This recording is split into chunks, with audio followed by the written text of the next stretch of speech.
Hallo und herzlich willkommen zurück zu einem neuen Flive Universe Video.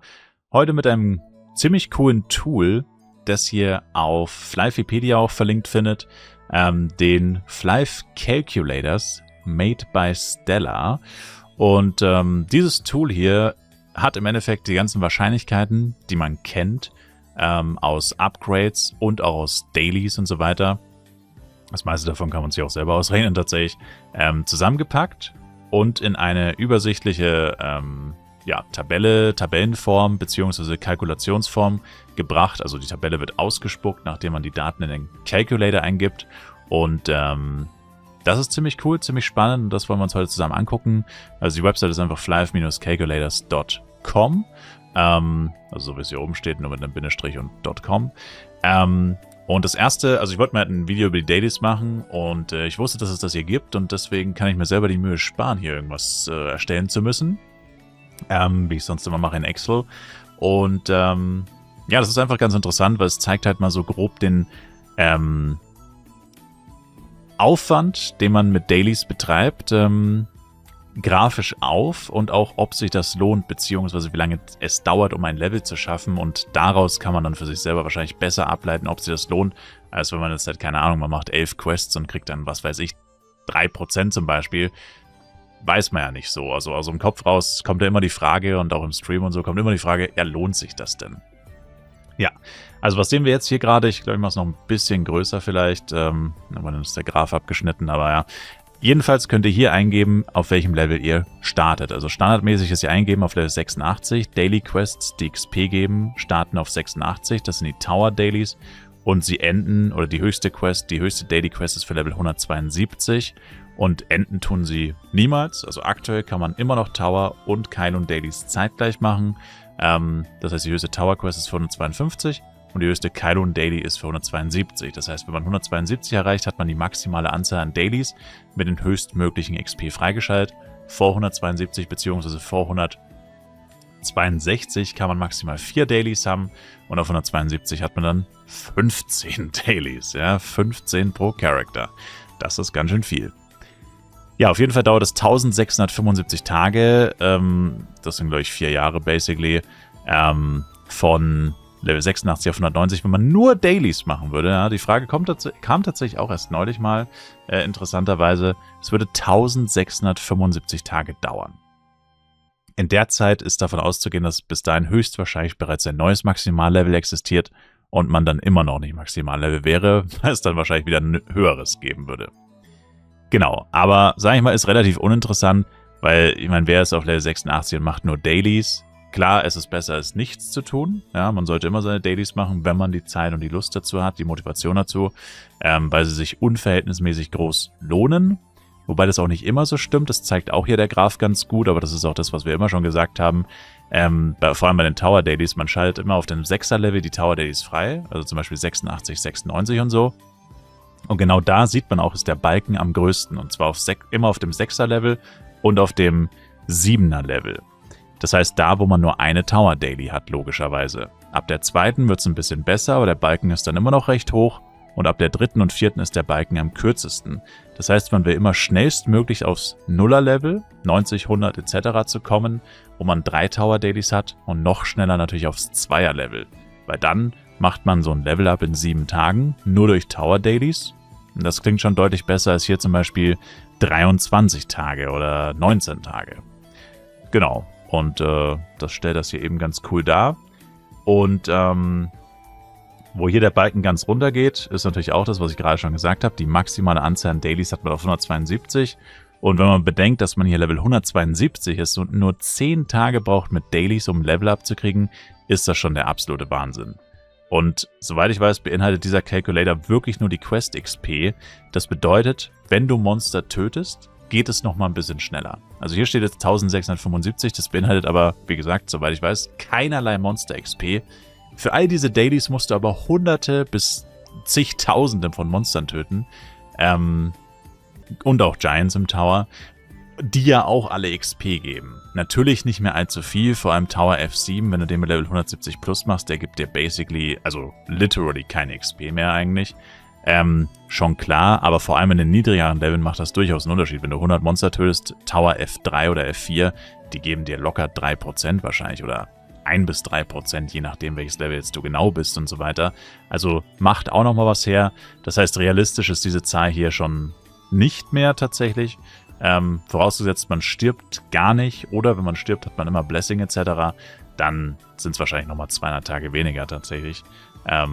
Also würde ich jetzt schätzen. Genau weiß ich es natürlich auch nicht, kommt auch immer drauf an. Aber ja, ist schon ganz interessant, das mal so zu sehen. Und wie lange würde es dauern von 189 auf 190? 48 Tage zum Beispiel. Und wir können nochmal Just for the Lloyds eingeben. 162, weil man da die Kylon-Dailies freischaltet. Ja, geht eigentlich, ne? 23, 20, dann geht es hier runter bis auf 10, haben wir ja gerade schon gesehen. Und das höchste ist tatsächlich 48 Tage, das sind gerade mal 1,5 Monate fürs höchste Level. Nur durch Dailies. Finde ich eigentlich gar nicht so krass. Also bis 180 ist es eigentlich voll okay. Ja, da bist du echt immer so im 20er-Bereich. Und gut, dann ab 181, dann steigt es jedes Mal um ein paar Tage. Was dann nicht dann, das ist natürlich schon ein bisschen Snowball-Effekt. Also nur von 180 auf 190 sind das hier ja quasi fast, ja, das müsste ein Jahr basically sein. Mehr oder weniger. Und 166, achso, Moment, wir können es eingeben. Was habe ich gesagt? 180. Mal schauen. Ja, 327 Tage. Und das andere, was ich noch eingeben wollte, war 166. Wenn du den Third Job erreichst, das sind 517 Tage. Also schon ziemlich viel. Ja, man sollte nicht nur Dailies machen.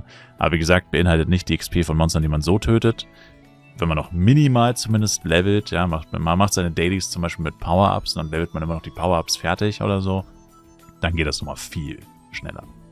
Aber ist schon ziemlich heftig und zeigt einfach auf, warum man immer seine Dailies machen sollte, sofern man eben Zeit dafür hat und auch Lust. Ja, und ansonsten ist das Ganze hier eben nicht nur ein Daily Calculator, sondern ein Calculator auch für alle Arten von Upgrades. Wir haben jetzt zum Beispiel den Gear Upgrade Calculator, der hier die ganzen Prozente nochmal ausrechnet, die Wahrscheinlichkeiten einfach. Gut, bei S-Project Low stehen sie tatsächlich in-game.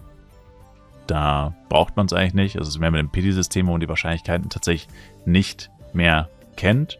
Man weiß sie zwar von früher, weil bevor es das PD-System gab, haben wir uns die Wahrscheinlichkeiten ja auch anzeigen. Also da hat uns das Game die Wahrscheinlichkeiten ja auch gesagt.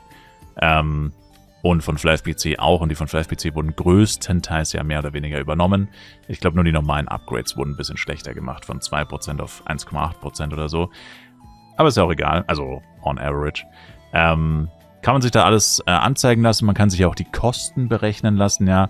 Was zahle ich auf meinem Server für Aerons? Da kann ich hier eingeben 10.000 zum Beispiel. Beim Mineral das gleiche. Dann rechnet mir das auch aus, was ich da an Kosten habe. Hier S-Projekt für 14 Mio oder ich gebe eine Mio ein. Für eine Mio kostet es 100 Mio. Für 14 Mio kostet es 1,2 Milliarden und so weiter. Ja, also es ist ein echt hilfreiches Tool und für Joule-Upgrades und so weiter ist im Endeffekt das gleiche. Das heißt, sagst deine A-Product-Kosten, sagst deine PD8-Kosten, kannst du auch auswählen mit PD10 oder ohne PD10. Ohne PD10 zum Beispiel ist ja der Average quasi 1000 mehr oder weniger. Jetzt sind es noch 840 oder 839,665 und so weiter und so fort. Also kann man sich alles Mögliche ausrechnen lassen. Ist wirklich ganz cool. Habe ich jetzt so in der Art auch noch nie wirklich benutzt.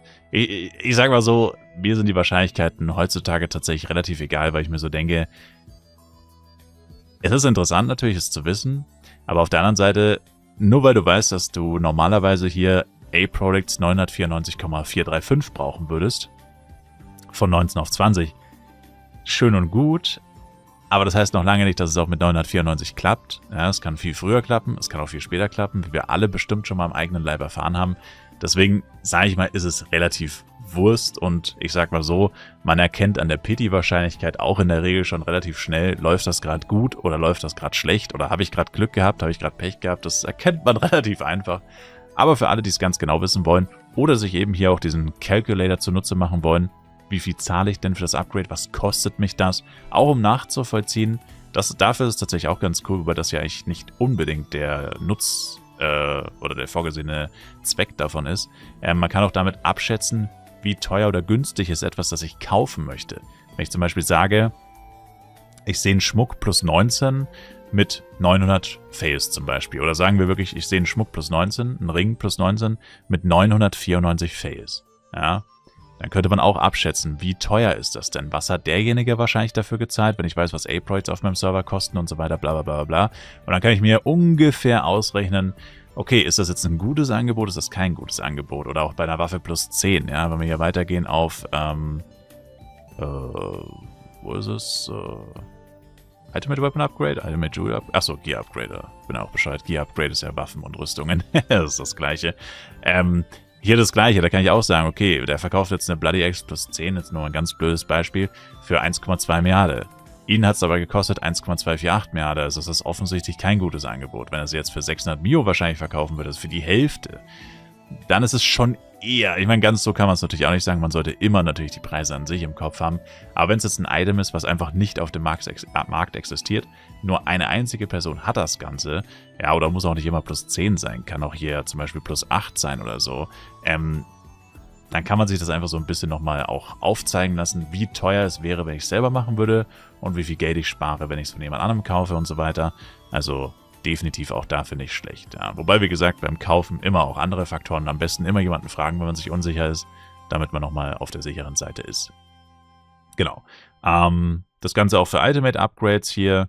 Ultimate Upgrade von 9 auf 10 von der Waffe. Kostet wohl 71,22 Tries on average. Hier sind es 43. Ich weiß gar nicht, kann man hier auch Simulate... Naja, okay. Ja gut, kommt mehr oder weniger immer das gleiche raus. Wird dann immer noch ein bisschen genauer, wenn man mehr Attempts eingibt und so weiter.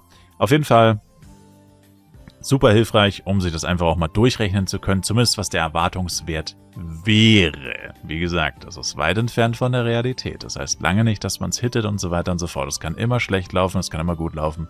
Das weiß man immer erst, nachdem man geupgradet hat, ob es gut lief oder nicht. Aber wie gesagt, das ist echt ein cooles Tool. Sehr cool gemacht. Auch halt sehr anschaulich mit den Balken und so. Wenn man so einen Spike sieht, vor allem bei den Daily Calculator, sieht man immer sofort, die Level sind schlecht, da soll ich schnell wegkommen. Und die Level sind gut, da kann man ruhig nur Dailies machen, wenn man mal nicht so viel Lust hat oder so. Und ja, ist echt super. Also wollte ich euch mal vorstellen, weil ich glaube, viele Leute kennen das nicht, wissen das nicht, weil, wenn ich mir so angucke, die Hälfte der Fragen im Chat, die bei mir so gestellt werden, könnte man gefühlt hiermit beantworten. Naja gut, das ist ein bisschen übertrieben, aber ein Teil der Fragen, die bei mir so täglich gestellt werden, könnte man mit diesem Tool beantworten und deswegen, wie gesagt, auf jeden Fall mal ausprobieren und da selber ein paar Berechnungen anstellen lassen.